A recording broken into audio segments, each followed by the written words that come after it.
جی ابھی میرے ساتھ موجود ہے امیر جماعت اسلامی سراج الحق صاحب. ان سے پوچھیں گے سر آپ نے بات کی باقی جو ساری پارٹیاں ہیں وہ ایک پیج پر ہے اور جماعت اسلامی کا منشور بھی آپ نے بتایا. تو سر آپ نے دیکھا پاکستان میں جتنی بھی پارٹیاں اقتدار میں آتی ہیں وہ الیکشن جیت جاتی ہیں, ان کو کسی نہ کسی اتحادی کی ضرورت ہوتی ہے. تو آپ کا اگلے الیکشن میں اتحاد کے بارے میں کیا خیال ہے؟ آپ اتحادی بنیں گے یا اتحاد کروائیں گے کسی کے ساتھ؟ بسم اللہ الرحمن الرحیم. پہلی بات یہ ہے کہ ایک پارٹی جب الیکشن میں جاتی ہے تو ان کے کچھ مقاصد ہوتے ہیں. ہمارا جو مقصد ہے وہ ملک کو ایک اسلامی اور فلاحی ریاست بنانا ہے. اب اسلامی اور فلاحی ریاست بنانے کے لیے عوام کا ساتھ دینا ضروری ہے.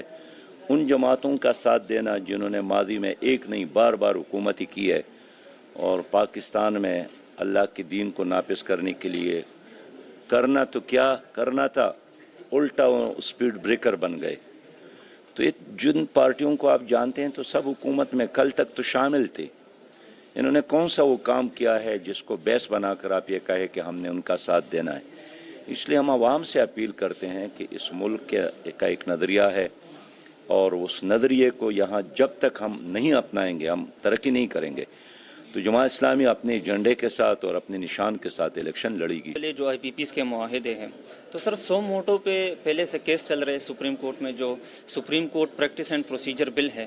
تو میرے خیال میں اگر تو سپریم کورٹ سے کوئی ایسا فیصلہ آتا ہے اور 100 موٹو ختم ہوتے چیف جسٹس کے اختیارات میں سے, تو پھر یہ کیا ہوگا؟ جس طرح آپ نے بات کی 100 موٹو لینا ضروری ہے. دیکھیں ہم خود جا رہے ہیں سپریم کورٹ میں IPPs کے معاہدوں کے حوالے سے ہم تیاری کر رہے ہیں, معلومات جمع کر رہے ہیں.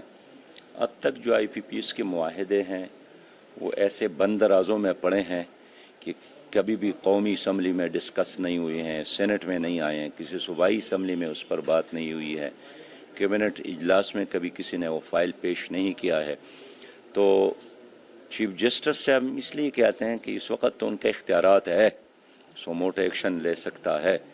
تو اسی اختیارات کو استعمال کرتے ہوئے وہ 25 کروڑ عوام کی ترجمانی کرے اور وہ ہمیں بھی سنے, حکومت کو بھی سنے کہ ظلم جبر.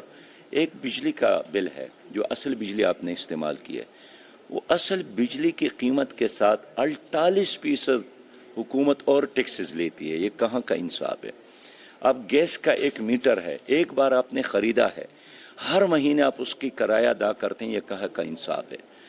ایک آدمی اگر بجلی کا بل بر وقت ادا نہ کرے تو حکومت کے کارندے آ کر آپ کا وہ میٹر اٹھاتا ہے. تو اس کی قیمت تو ایک شہری نے دی ہے, یہ کہاں کا انصاف ہے کہ آپ اس کے میٹر کو کاٹتے ہیں اور اٹھاتے ہیں؟ تو میں یہ سمجھتا ہوں کہ یہ جو کچھ کر رہی ہے یہ غیر قانونی ہے اور ہم سپریم کورٹ سے بجا طور پر اپیل کرتے ہیں کہ اس پر سو موٹو ایکشن لے لے. شکریہ.